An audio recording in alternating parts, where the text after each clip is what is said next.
And now we will give the ball over to our friends and partners in America from Fetzer Institute and Synergos. Mohammed, are you ready to take over with the plenary on love in leadership and global well-being? I am. Thank you very much. Can you hear me? Can you all hear me? Yes, yes, yes. Excellent, excellent. My name is Mohammed. I'm a senior program officer at the Fetzer Institute. Welcome all the panelists and people who are in the clouds.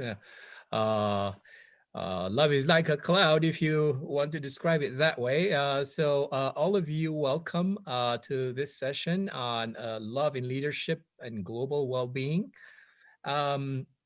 I'll be moderating this session. We have excellent guests. We'll give you opportunities to ask questions and also participate by reflecting on, love. So before I start, I want to share a quote with you from James Baldwin, who was one of the stalwarts of 20th century literature, particularly in the United States. In his Giovanni's Room book, he says this: "Somebody," said Jacques, "your father or mine, should have told us that not many people have ever died of love. But multitudes have perished and are perishing every hour and in the oddest places for the lack of it." That's James Baldwin.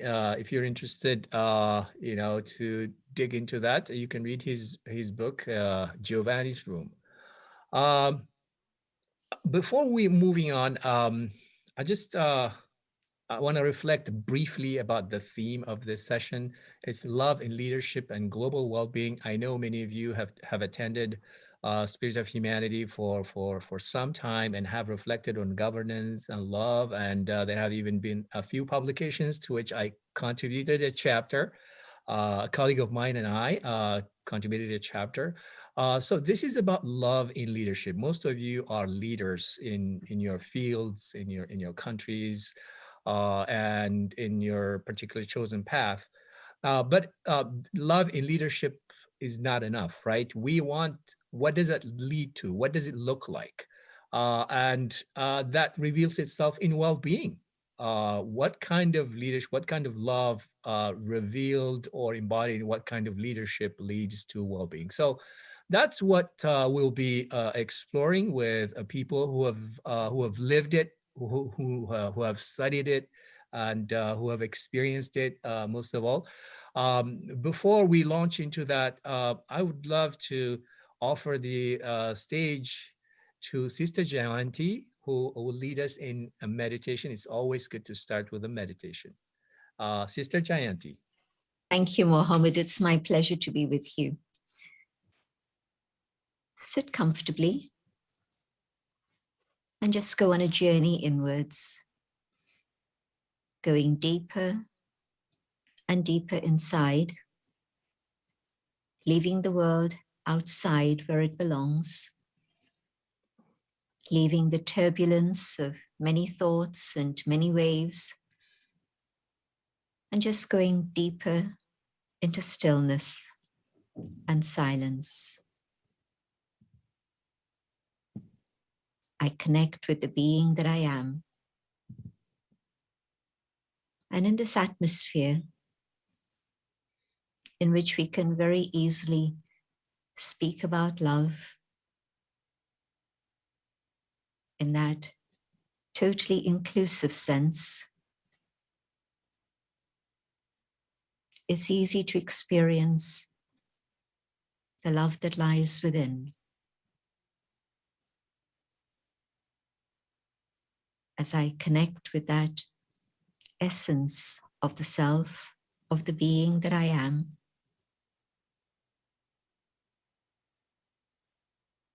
the love seems to expand,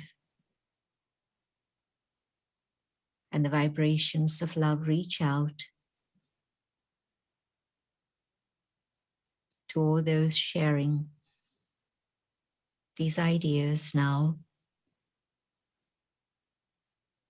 but further beyond, to the human family, touching their hearts so that they too may awaken to this absolute reality of love and beyond, to include all the species of the world and the very elements of nature itself, so that we can tangibly feel the movement towards a better world, a world governed with love. And today, we manifest that in our own lives, here and now. Thank you.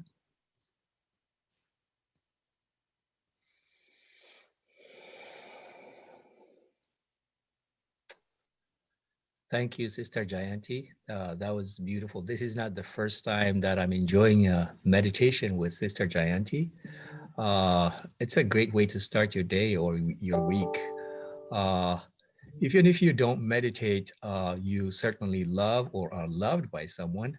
So moving on to our session, I would like to ask you to put a word or two in the chat describing what does love mean to you. 2 or even 3 words. What does love mean to you?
Excellent.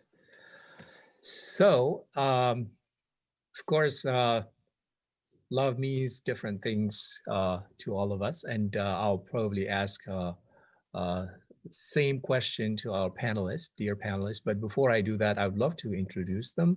Our first panelist is Peggy Dulany, who is the chair of Synergos, a global organization helping solve complex issues around the world by advancing bridging leadership, which builds trust and collective action.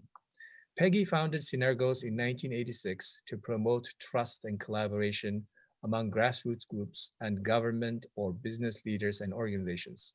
Through Synergos, she also organizes wilderness retreats that offer participants a safe space in which to reflect on their deepest purpose in life. Our second panelist is Kelly James Clark, a dear friend of mine too. He's a distinguished professor of philosophy at the Ibn Haldun University in Istanbul, Turkey. He previously held appointments at Grand Valley State University, Calvin College, and Gordon College. He has also held visiting appointments at Oxford University, the University of St. Andrews, and the University of Notre Dame. He's author, editor, and co-editor of more than 30 books. Our third guest is Sister Jayanti. She is the European director of the Brahma Kumaris with over 40 years of experience of Raja Yoga meditation and its practical application in daily life. Her gentle voice, which you experienced, and profound insights on spiritual solutions to everyday problems have touched the hearts of thousands around the world. So you can find, I abbreviated their bios. If you want to, these are well-accomplished people, great leaders. The Spirit of Humanity website has their bios. So you may find more details there. I'll ask the same question that I asked the people watching this live stream and participants on this panel. What does love mean to you in 1 to 3 words?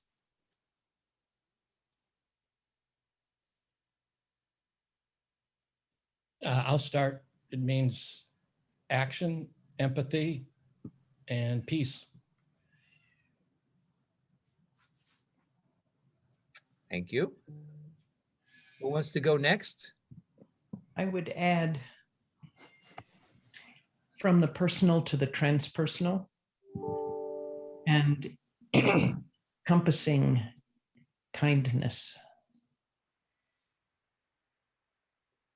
Personal to transpersonal. Sister Jayanti? I would add care, compassion, healing, upliftment. Wow, thank you. All profound insights.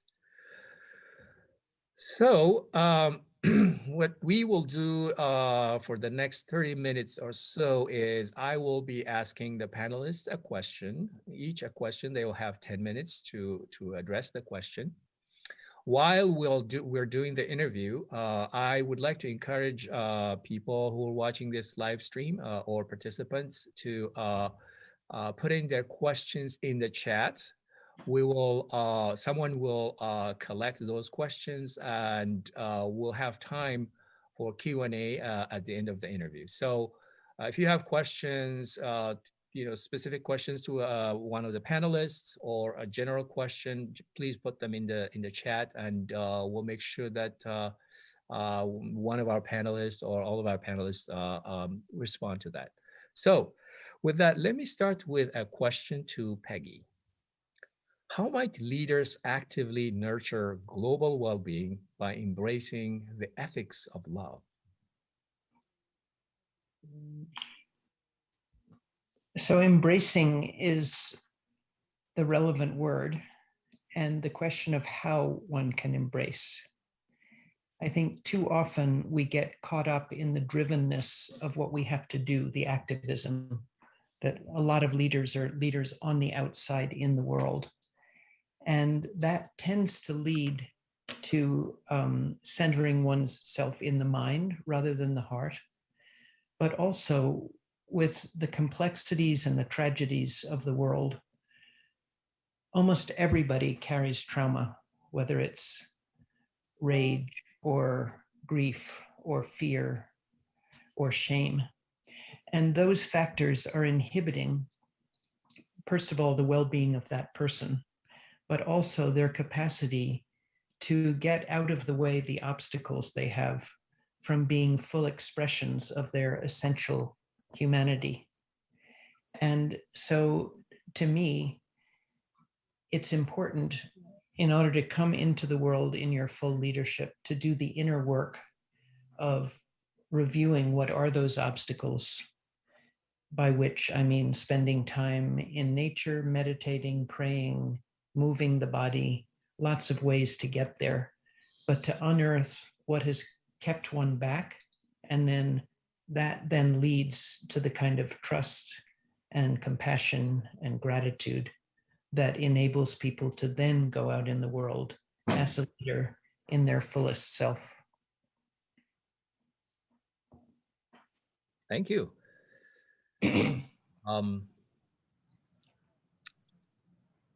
Kelly, our theme is love and governance. Curious how you see the significance of love in our shared lives. Thanks, Mohammed. And I thought I would talk at first globally and then come back to locally, because governance is often global, but my view is that love is is primarily local. So I want to say something globally and how this has affected our well-being. And I want to say at the very beginning that when I speak about these sorts of topics, I like to speak to my own people, my own group. And my own group is by and large, white, Western, Christian Americans with a lot of power and all that that means. And that's knowing that it's had a tremendous effect on how I understand love and peace in the world globally. And I want to say, so I want to admit, I want to just acknowledge who I am and the place I speak from, but I also want to say, I love America. I'm going to say some critical things, but I love America. I wouldn't want to live anywhere else except, maybe Iceland, if anybody out there in Iceland wants to have some visitors. Love Iceland. And I want to just start with how the world might have been different in terms of well-being for lots of people, not just Americans, not just my neighborhood, not just people who look and act like me, how the world would have been different if we had done things differently, for example, in Iran. I mention Iran because I was invited to speak there in, I think it was about 6 or 7 years ago. And I didn't want to go speak there because initially I wasn't that interested in speaking there because in America, we think Iran is part of the axis of evil. And they're the bad guys, we're the good guys. By identifying them as the axis of evil, we identify ourselves as the axis of good. So I was really reluctant to go there. And then my son, Will, who was a history major, said, Dad, why are you going there? And I said, well, there's a conference in honor of Mohammed Mohammed. And he said, well, he's a great guy. I didn't know who he was. He was one of the leaders of the Iranian Revolution in 1979. And I thought the revolution was bad, anti-American, bad. And he said, well, they needed a revolution. They had a king who was like a Shah, who was a despot. And the Shah was there because the United States overthrew Iran's democracy. I think it was in the 50s. So Iran, I learned from my son, had the first democratic spring in a Muslim majority country. It was a democracy. But the United States decided that in conjunction with Britain that we wanted cheaper oil. So we overthrew the democracy and installed the much despised Shah. Sort of the opposite of what happened in America's founding narrative, where we overthrew the despotic king in favor of human liberty and democracy. So in Iran, we overthrew a democracy to get cheaper oil. And what's my reflection on love has made me think is, what if instead of oil, we had chosen love? What if our leaders had said, let's nurture those very tender reeds of democracy in Iran? What would the world look like now? What would the well-being of the world, of people in the world, individual people in the world, what would it be like now if we had chosen love over profit? And I think that in so many things that we do as governments, I think of our invasion of Iraq after 9/11. It didn't have anything to do with oil. It had everything to do with vengeance. And there's a kind of natural human instinct to vengeance when you're attacked. Think of what happens if someone were to attack your family, how you would want to move quickly to seek some sort of vengeance, either, just to get back at the person immediately, or maybe later, or to the sort of viciousness that can go into trials or something like that. You want to get back. We so wanted to get back as a nation that we invaded Iraq. We invaded Iraq. We invaded Iraq under false pretenses. Iraq had nothing to do with 9/11. And here's something we Americans don't know, and this is a huge failure of love on our part. We do know that roughly 3,000 Americans were killed in the attack on 9/11. Probably over 1 million innocent Iraqis have died because of our invasion of, Iraqis have died because of our invasion of Iraq. And we destabilized the Middle East. if we had fear, sort of fear and vengeance is so powerful and it kind of takes over.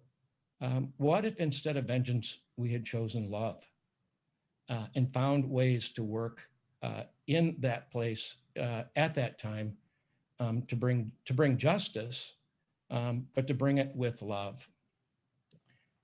My own view is, and Mohammed asked this early on, like the connection between love and well-being. My own view is that love aims at peace.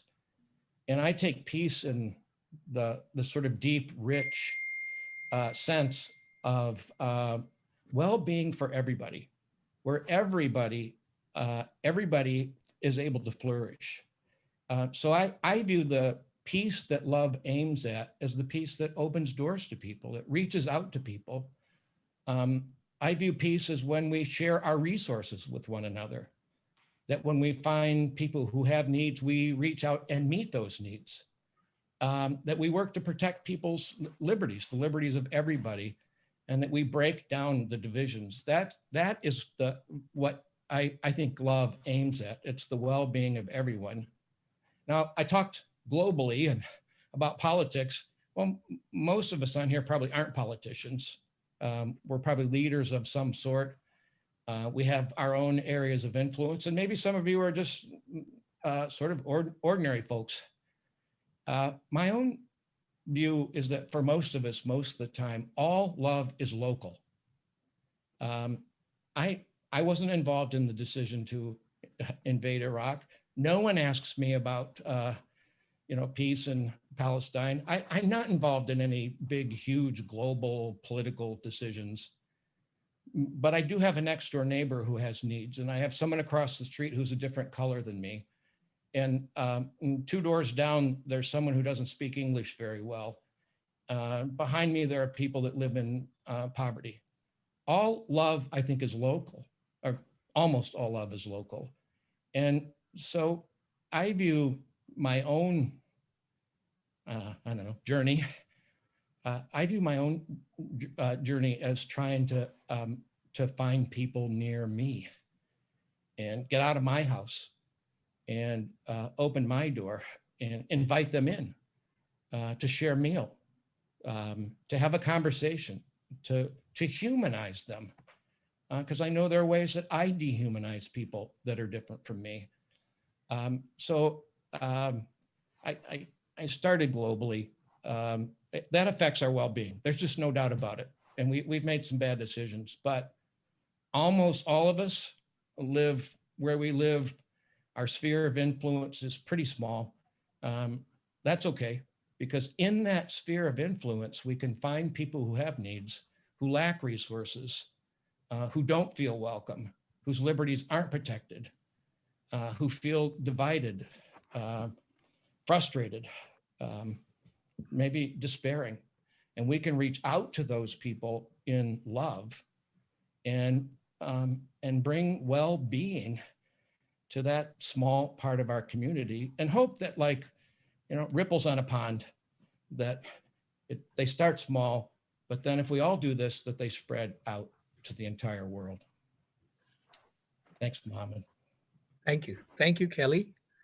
Let me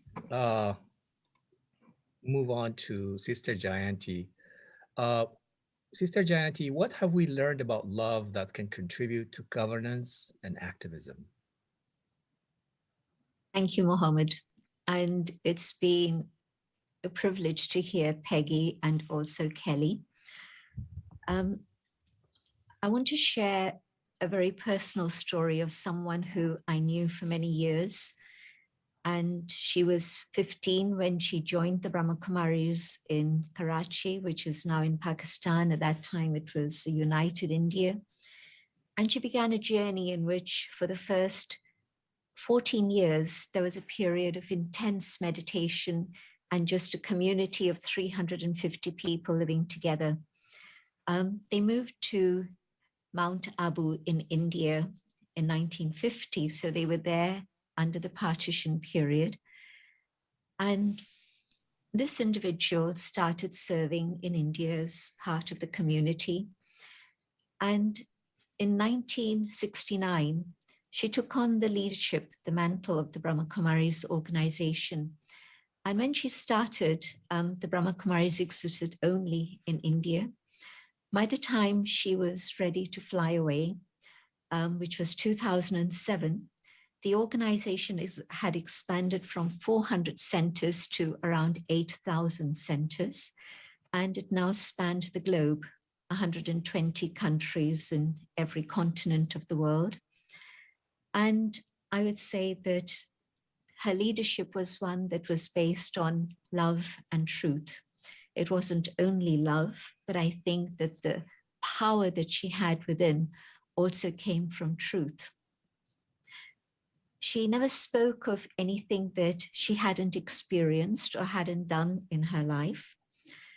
And as a leader and the governance of this huge multi-faith, multi-religious, multi-racial, multi-everything organization, she constantly kept herself available.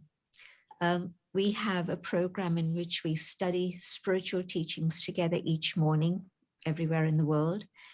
And we also meditate together early in the morning.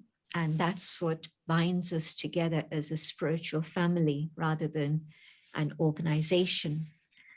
And so although she was heading this big family, yet after the morning session, she would come down into the courtyard, and for at least an hour, she would just be sitting there available for the newest person who was part of the family to a senior person who was part of the family, just available to all to come and meet with her. And then, of course, whatever else she did through the day. But you could see that it was for her the expression of love to make herself available to each and every one. And here was a woman who, in a man's world, and the organization is open to men and women, so she was very much working with men, not just cloistered women in a convent, but it was an organization out there in the world serving in many different ways, and an organization that had senior men leaders also and still has. But another aspect of her love was respect, just being able to respect others. And when you value a person, you respect a person, you listen to them. You don't ignore their voice. You hear them and you dwell on it, you reflect on it, and whatever is the response will come. But this was applicable absolutely within the whole organization, whether it was new ones who wanted to share something or senior ones, it didn't matter. And she set up a structure because the start of the organization had been one very charismatic leader. And when that leader departs, then it's very easy for an organization to splinter into many parts. But her ability to listen, her ability to give respect to others and to include them. And so you would use the term consultation today. You would use the term in which there was a variety of voices that are being heard. And so she was able to take in all the information that was being shared with that love and compassion and interpret it in a very positive way without judgment or conditionality. And having absorbed all of that, then what would come out of her lips was filled with a spiritual authority based on her own walking the talk. And it was this that gave her the moral authority to be able to lead the organization in the way that she did. So the lesson that I've learned through all of this is that love manifests itself in many, many different ways. Yes, she was also able to give a warm touch, a gesture of love to an individual who needed a touch of healing at that moment. She was able to speak in front of multi-thousands, and yet there was a total humility within her. Others would comment on her greatness, and she would point her finger upwards. Not me, someone up there, but also her humility. Her humility touched and opened many, many hearts. And so I know I'm talking about the leader of a spiritual organization, but I'm also aware that at one point we had a multinational company send across a group of their leaders to Mount Abu. They were actually, different groups had been assigned to go to different ashrams in India to see the method of governance in the ashrams. And so one particular multinational company sent across a group of people to us. And the comment that they made was, after having stayed with us for 4 days and interviewing many, many different people and trying to understand our method of meditation together with all the practicalities, their comment was, we didn't see anyone giving orders. It was like a seamless machine that was moving in different directions, and everybody knew what they had to do, and they did it with excellence, with love, and they were able to show us what it is they were doing was an act of service. They weren't being paid, they were all volunteers, but it was an act of love in the way we saw service happening. Now, the multinational company took that away and developed a training program in which they were sharing with people insights into leadership qualities through service, through humility, and so on. Can this be translated onto a level of governance of a country, a nation? And I don't want to be gender biased, but I have to say that over the last little while, it's been very clear that people like Katrina, who we heard yesterday, the Prime Minister of Iceland, people like the Prime Minister of New Zealand, enough, but you're getting the picture that where there's a governance that puts the well-being of people first, there's a very different role that is played by the leaders. And so love in terms of governance and leadership, I think one of the politicians yesterday, maybe it was the mayor of Reykjavik, and of course, yes, a great man, but what he said was when a government puts the well-being of people first, then government is serving people, and that is love in action. So thank you. Thank you. Thank you very much, Sister Jayanti. I have heard so many wonderful reflections about love. Kelly said, love is local. And then Sister Jayanti sort of made it experiential. It's almost like you said, it's personal. It has many manifestations out there. When we say love, it sounds simple. And we keep asking the question, what is love? Because we feel like we get it, but we don't get it. It's that kind of question because it's rich. It has all these depth, unplumbed depth that Teilhard de Chardin, I'm a fan of Teilhard de Chardin, said unexplored paths. With that, I want to come back to Peggy. Speaking of personal, love is local, love is personal, love is experiential, has many dimensions. I have a question for you. Tell us a story about what you offered, in your work, in your career or leadership. Tell us a story about that, and how did that experience work for you?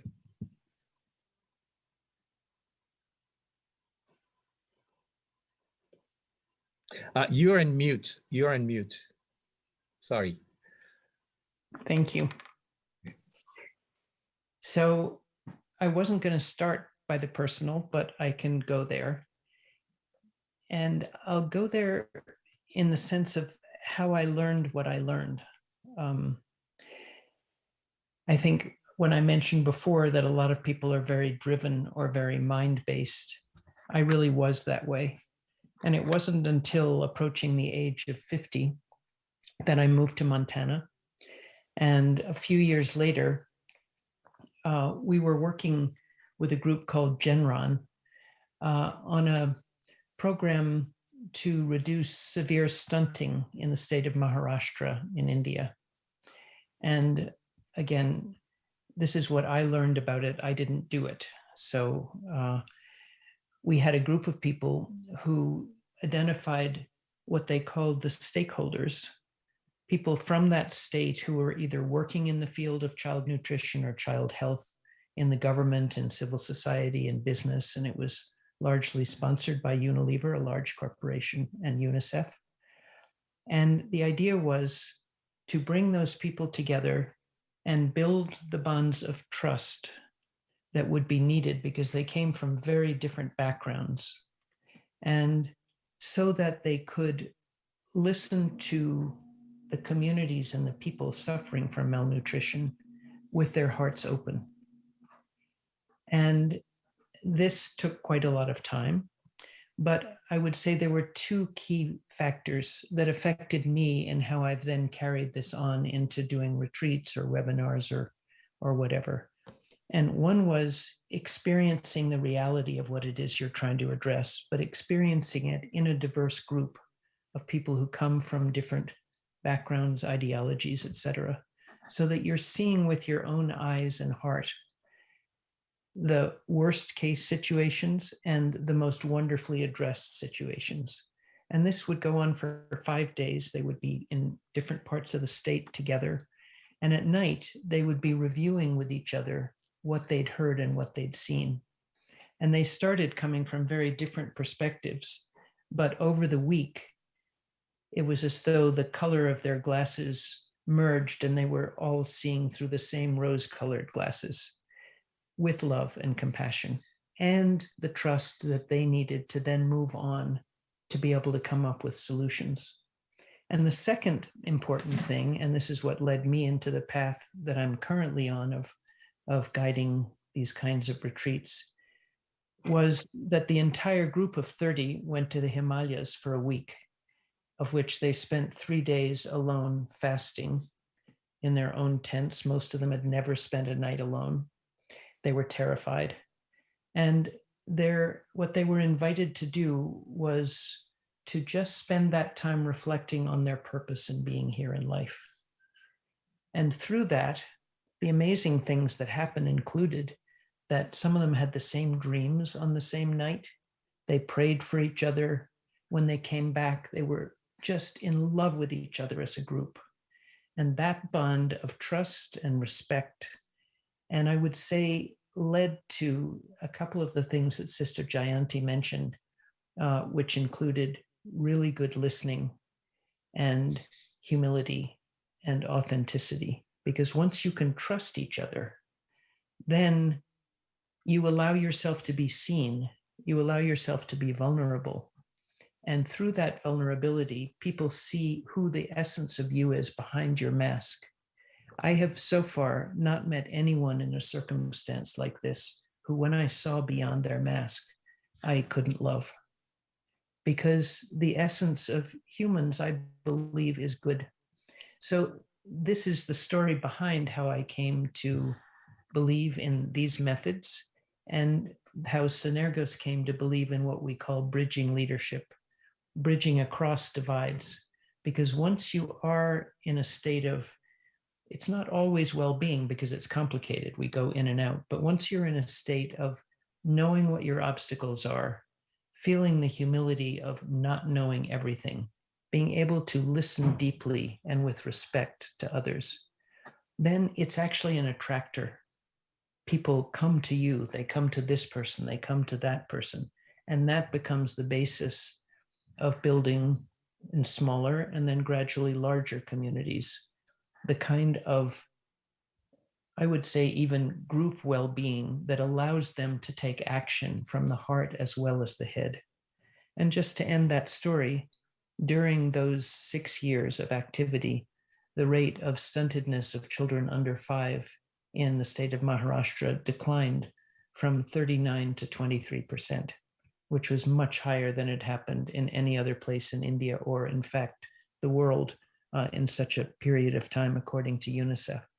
And the only way I can explain it, other than the wonderful ideas they came up with, which were only practiced in 5 districts of the state, but this was a statewide response, was that the people who experienced that carried it with them into other jobs, into other parts of the state. They became the attractors. They began to work that way. And so the essence of what happened in that process, the 6-month process that they went through to join together as a group, was carried on and transformed to other parts of the state and led to those actual results. Wow. That's a very powerful story. And I really liked so many things that you mentioned. I really loved the optical metaphor, like the rose glasses that, sort of came together to see a vision of reality. That is one. And it is informed by love. And I really like that metaphor. And there were so many things that you mentioned. Trust, the relationship between trust and love. Trust is such a fragile thing. You can easily, a bad experience can completely lead you to losing your trust in anything or in anyone. So rebuilding that is very difficult. Well, can you say more about trust? How do you build trust? Since you have worked in that space for a long time. Yeah. Well, when you're working with a group, which is how we work, whether it's in the countries where our staff who are all from those countries work, or in the retreats which take place in different parts around the world, you're working in a collective group. So it's not just individual. Individual work to build trust is a different story. But I talk about building a safe container first, that setting the stage so that who you invite in, how you invite them in, how you assist them to get there, how you run the process of the group. We do something called a council with a talking stick, whereby only one person at a time can speak. And they speak, we ask them to speak from the heart, and we ask others to listen from the ears of the heart. That, all of those factors and many more lead to a sense of safety, so that the first person who takes a risk to show something vulnerable is appreciated by everyone else. And that person feels the appreciation of showing an aspect of their true self. Because of course we all hide behind masks to try to keep ourselves safe, but we don't feel safe. And the traumas that we've experienced lead us to be unsafe. And so by creating a container, a small group to start with, and then it can expand, where people actually realize that if you are authentic and if you are vulnerable, that in that safe container, one has to protect oneself in other circumstances, but in that safe container, you actually can be real, and you can feel the joy of being able to be your full self and be loved for it, and to love others for them being their full, authentic, and vulnerable selves. Well, that's wonderful. It reminds me of, it was a Canadian sociologist from the 50s, Irving Goffman, presentation of self in everyday life. And he talks about the front stage and backstage. You talked about masks. So he talks about the different masks that we wear every day and what we do when we are not wearing those masks. He calls it backstage, or I think off stage or backstage. So that's an interesting analogy. I would also like to ask that question to Kelly. What do you think about trust and love and governance together? You're on mute. I remember the first time we had a meeting with Mohammed was part of this at his Fetzer Institute, when we had Israelis and Iranians at the workshop, and then Muslims from other countries. And I remember we did some trust building exercises, and it's very hard. You talk about masks. Everyone in my group was a professor, so they all have this professor persona, and they want everyone to think they're smart and that they're wise. And that they know everything, and you can hardly shut professors up. So we had to do the same thing. Someone had to hold the horn or something. I can't remember what it was. You could only speak, one person could speak at one time. And we made people, instead of saying you, like you Muslims believe this, or you Jews believe this, we made people say I. And they had to talk about themselves. And they could only talk about themselves and share from their hearts. And it's funny because initially we built enough trust in the group that one of the Israelis walked up to one of the Muslims and said, you want to kill me, don't you? And it's funny, and hopefully you're shocked, I guess, but also that you could get to the point where someone could freely say that, like, this is how I think you feel about me, was so moving. And my Muslim friend was so kind in response. And that night we had groups that met together and people talked about themselves. They were like sharing groups, and people don't do that. And grown men were crying, women were crying. I thought I'd be lucky to get an hour out of these academics. And I thought a lot of people would opt out of doing it. But they were guided discussions that had people say what they really felt about things, and people did it.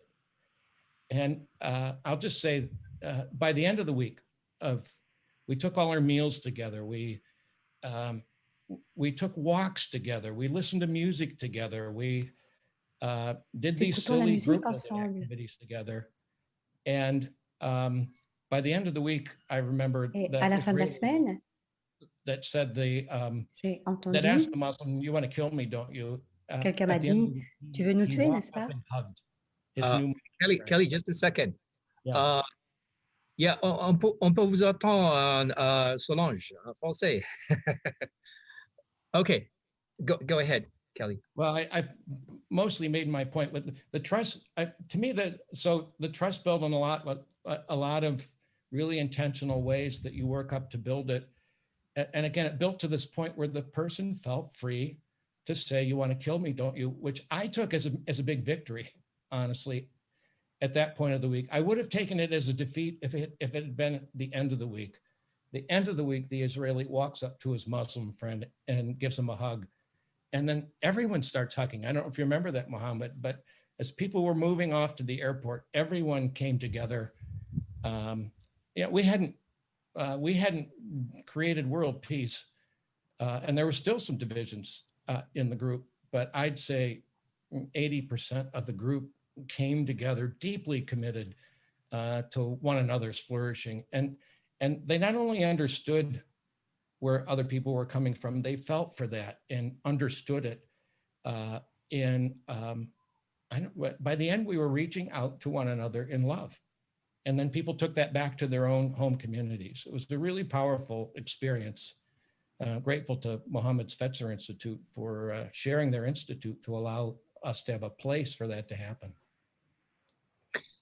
Yeah, thank you, Kelly, for, I remember that experience, and also working or participating in convenings with other Muslim, Jewish, and Christian groups.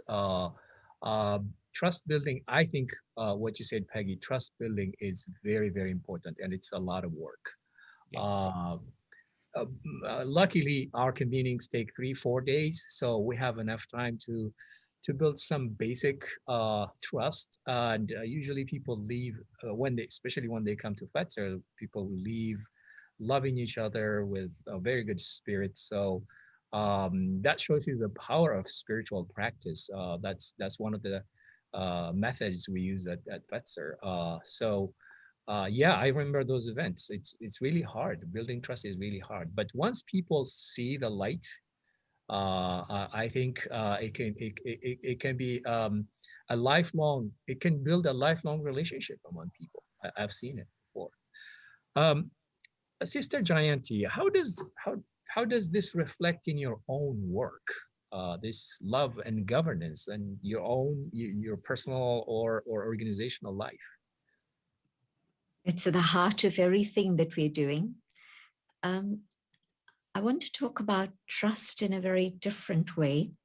I love the stories about retreats. And yes, we've had retreats at our retreat center in Oxfordshire, where I've seen an Egyptian man change and say to an Israeli woman that it's the first time I'm talking to a woman of your background, and she the same.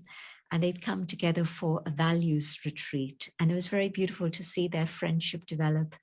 And another situation where an American priest from one of the evangelical churches spoke to a woman from Vietnam, and he cried and he said sorry to her for what his country had done to hers. And she was of another generation. He was in his 60s and she was in her 20s, I think. And she said, "We've forgiven you. We've forgotten the past. You must also forget it." So I've seen very beautiful things happen when there's a retreat setting, a spiritual setting in the way that you described. But I want to take the subject of trust a little bit differently. Spirituality says that everything begins inside and then it begins to manifest outside. And if I'm thinking about a world in which trust is broken, it's in fragments today, whether it's within families or within nations, where is trust? Where has it gone? And I think it's gone because we've forgotten about it being inside. And learning to love myself is not a sign of ego, but a sign of spiritual development. And when I can begin to love myself, I can start loving others unconditionally also. Without that first step of the inner journey, I don't think I'll get very far on the outer journey. And the same thing with trust. Trust begins when I can align what my conscience is saying with the values that I'm living in my life. If these are not aligned, if there's a dissonance between them, then there's going to be lack of trust in myself. And we see this all the time in this insecurity that people have and the aggression and violence that comes forth sometimes because of this insecurity and the need to try and provide security out there with control issues and many other things. But when I can see that my own trust in myself is broken down because I'm not doing and speaking in the way that my conscience tells me, which would be according to my values, and that big realization that there is this dissonance and I need to align both together means that I start working inside to be able to restore that balance so that then what I say, what I do is actually the core values that I hold. And I'm able to, Peggy spoke about overcoming the inner obstacles in different ways. So I think that whether it's my ego, whether it's my greed, whatever it may be, but if these negative forces continue to destabilize me because of this difference, there isn't a trust that can build up. But I start trusting myself when I start following my own core values in my life. And when I can trust myself, then I can see others with that vision of trust also. And I think that when we start working inside in this way to restore balance and that aspect of alignment and bring harmony within the self, then we're going to be able to create trust in relationships. And even if there's an upset within the relationship, the trust in the other individual doesn't break. Because again, something Peggy said, you go beyond the differences, you go beyond the masks, and you see the intrinsic goodness, which is there absolutely in every human soul. There isn't a human being that doesn't have goodness and love. And so on a very personal level, again, I see that this is how you can start rebuilding. But also, if you think about what President Sadat did, it was a very personal thing he was doing. I had an opportunity to spend quite a period of time with his widow. So it was after his assassination. She had come to Mount Abu, then I went to Egypt. And what she told me was that every morning at 7 o'clock, he would spend time in his garden in silence, and nobody would want to disturb him. He had made that clear that that was his private time. And it was his meditation, it was his reflection that gave him the inspiration to reach out, and the Camp David agreement happened. And so working from inside with that awareness of building up a spiritual capacity and spiritual power can make a difference in world affairs. There was a recent program that I was involved with. It was called Mind Shift, and it had people like, I'm not wanting to drop names, but various leaders in society. And the basic theme that they were taking up was how, think of an iceberg, and events are 1/10 above the surface, and that's what we see. But 9/10 is below the surface. And the 9/10 of the iceberg below the surface that actually then is visible as the event actually begins with whatever it is that's going on inside. And so most systemic changes begin with the most personal change. And so when 80 years ago, the founder was talking about these things, not many voices were being said in that way. And certainly his voice was heard only by a very tiny number. But today, these are the ideas that are being expounded in public conferences, that it's your emotions and your feelings and the innermost qualities of the soul that actually determine events. And so we're seeing climate change. Where does it begin? It didn't begin in the clouds up there, but it began with human greed, materialism. And as a result, you see the events. So the destruction of the environment, racism. How is it that my beliefs support something like this? And I'm part of the system.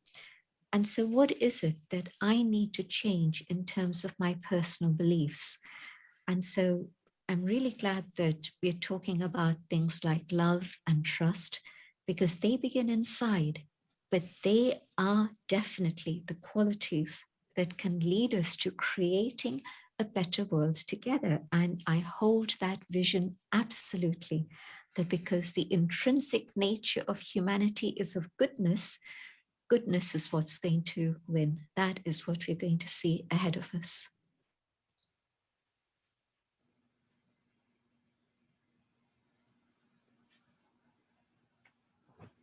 Thank you, Sister Jayanti. I'm sure when this video is available, I'll be watching it again and again and again. I think you extended, in a way, what Peggy said about masks. You're telling us that there are inner masks that we have to grapple with, and find our authenticity, and many other things. This relationship between personal and societal transformation.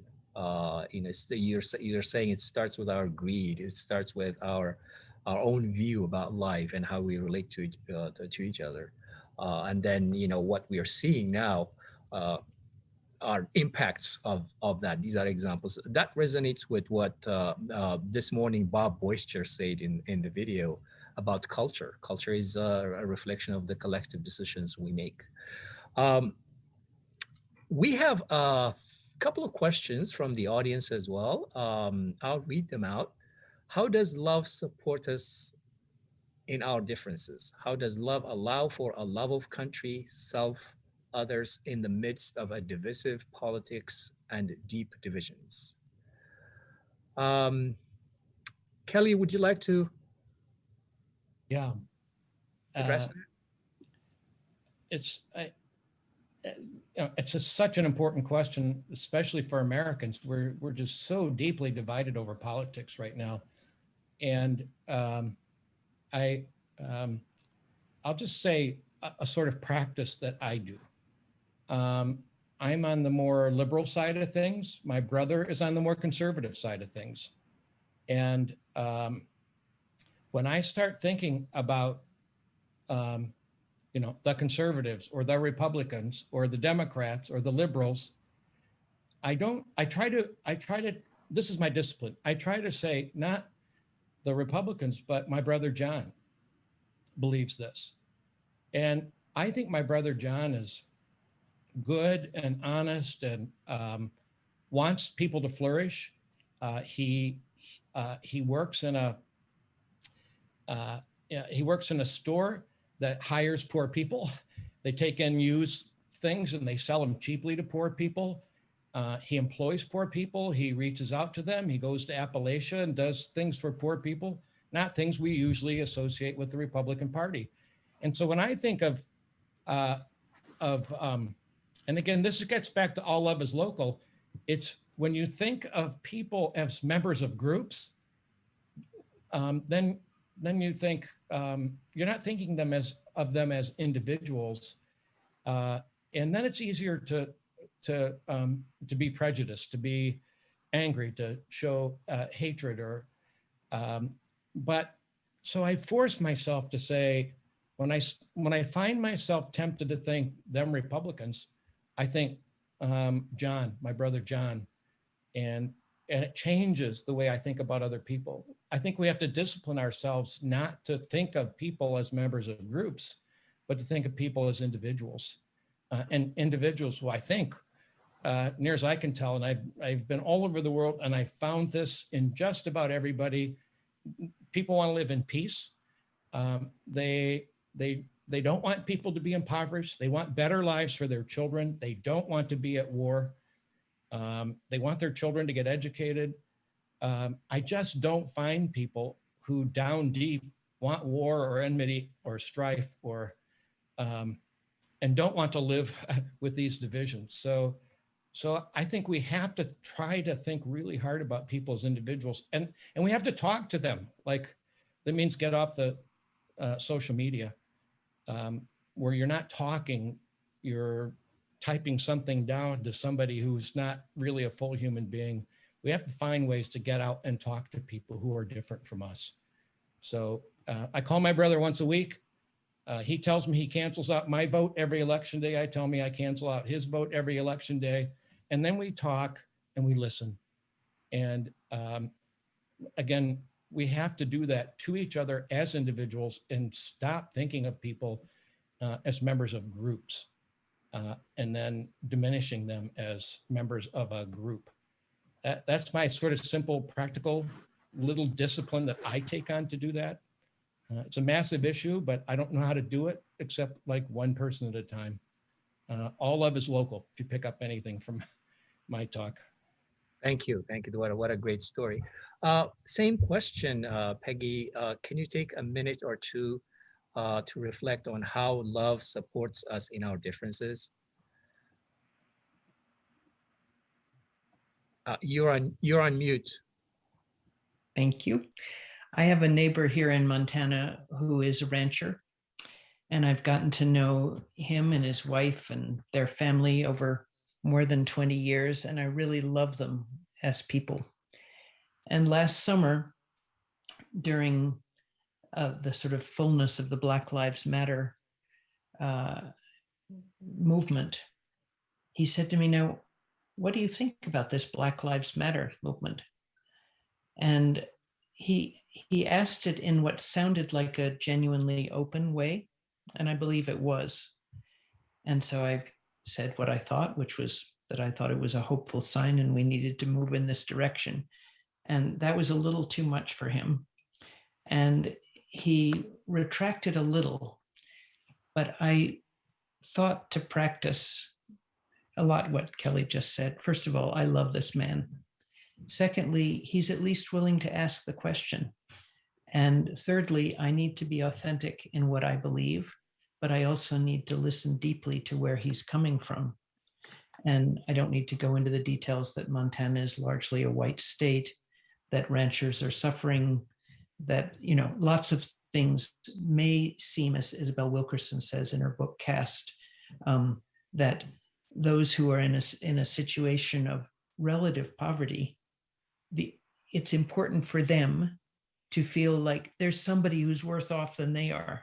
I wasn't going to get into that in our conversation, but it gave me the opportunity to step back, not relax, but listen and not react. That was the critical thing, because I could have gone into my political polemics. It's not over. We need more conversations, but it made it clear to me how important it is that we meet as human beings and that we develop that sense of appreciation for the other person, as Kelly said, and that we then move from there. Thank you, Peggy. We have a couple more minutes, and I would like to ask Sister Jayanti to also reflect on that. How does love support us in our differences?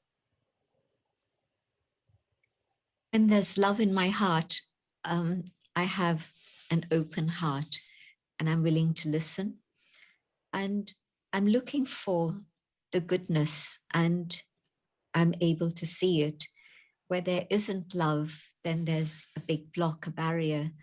And whether it's the color of skin or whether it's my politics or whether it's my religion, everything around us in the world today is very, very divisive. And a lot of people think that it's benefit for them if there is division. That's the reality of today's world.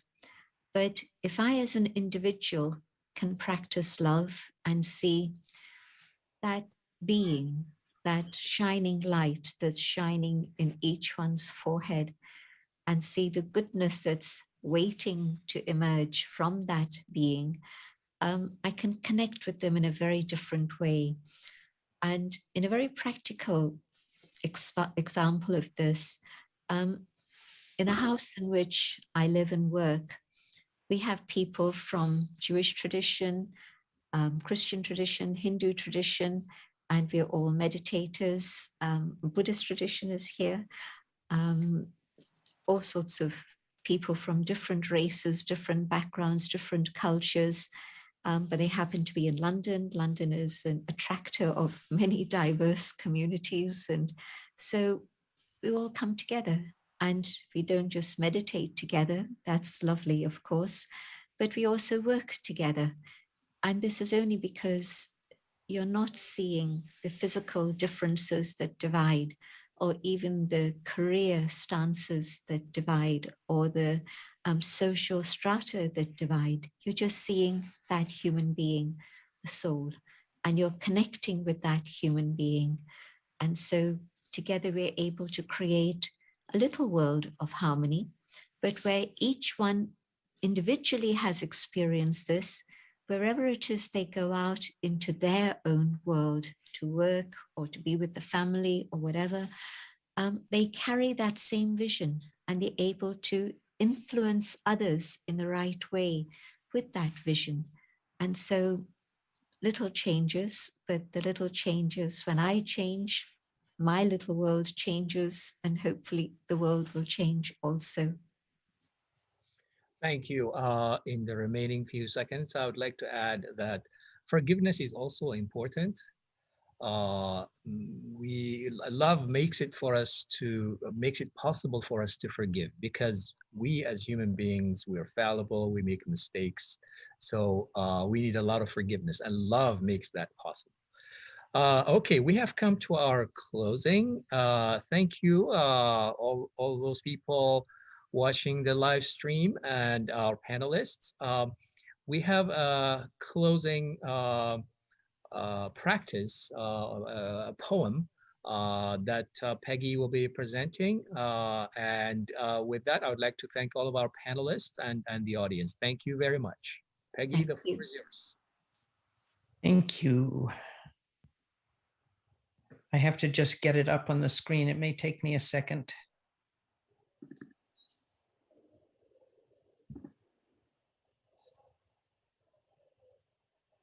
Sorry about the delay. I'm not very good at the technology. Take your time. We have a few minutes. Great. So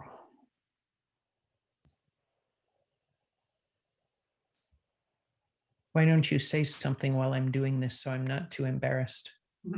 Oh, well, expanding on the theme of forgiveness, love is very important. I think it gives us that resource. It's not just a resource, it's many things, but it gives us that resource to live our lives, to relate. But you know, if we sometimes harm and hurt even those we love. I'm a parent myself. I'm a member of communities. I have friends and I have colleagues, and you know, occasionally there are frictions, and not always intentionally. Well, sometimes who knows? There might be intentional mistakes, but mostly I would like to assume we don't intend to harm. So we need forgiveness to do that. Peggy, are we ready? I'm for some reason, oh, here we go. Okay, now I'm almost there. Okay, okay. So, yeah, we need forgiveness as well. And, you know, the faith traditions of the world all teach us to be forgiving. If we want to be forgiven, we have to forgive as well. And forgiveness is like love, it shouldn't be conditional. Probably Sister Jayanti, this is something Sister Jayanti knows more about than you panelists and the audience. You don't forgive because you expect the other person to behave a certain way. It's for your own sake that you forgive. So I'm finally ready. Okay, go ahead. This is called friendship. It's never what you thought. It might be what you glimpsed between extending cracks of the smooth patinaed fresco that was painted when we met. The lines veering across our faces, years, like signs that point the way to a direction no one could have known. The colors, mysterious in their faded melting, one into another, leaching out from layers upon layers of design, confound the most astute examinations. Nothing is just what it appears. Even the lines of prior paintings surface here and there, blurring the present from the past, the you from me and those we love. Sometime, someone will repaint this wall, new colors bright and sharp, obscuring us who softened from the weather, time, but we remain beneath the layers of accumulated art, and time will gently rub each new design until our faces, glowing still with first delight of recognition, shine again like stars, barely distinguished from the evening sky of each new night. Thank you. Thank you. Thank you very much. Thank you, our esteemed panelists. Thank you, participants, and everyone watching this live stream. Thank you, and I'll hand it over to the Spirit of Humanity programmers. Thank you so much. Bye-bye. Bye-bye.